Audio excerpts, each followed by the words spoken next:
tentunya dengan bagaimana kita penguatan pelayanan baik di rumah sakit dan puskesmas. Kabupaten Aceh Tengah kembali menjadi zona kuning COVID-19 dengan tingkat penyebaran rendah. Perubahan zonasi ini dirilis Satgas COVID Nasional yang dikutip RRI pada Kamis.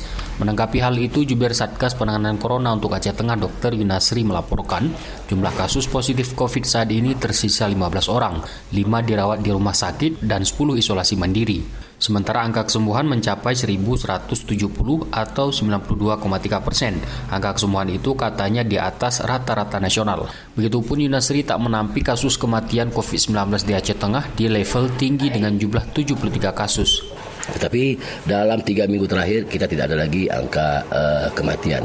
BOR sudah di bawah 50%, positivity rate di bawah 5%, kemudian angka kesembuhan di atas 90%. Nah tentunya inilah yang menjadi acuan nasional. Kita ini sudah zona kuning dan tapi memang masih level 3.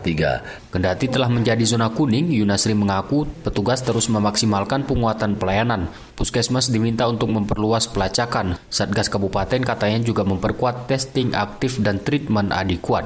Yunasri juga meminta agar Satgas Kampung memperketat pengawasan mobilitas orang dan pasien isolasi mandiri. Sebagai pencegahan personal, kata dia, masyarakat diharapkan tetap taat protokol kesehatan guna mempercepat memutus mata rantai corona di Aceh Tengah. Muhammad Sanusi, RRI Takengon, melaporkan.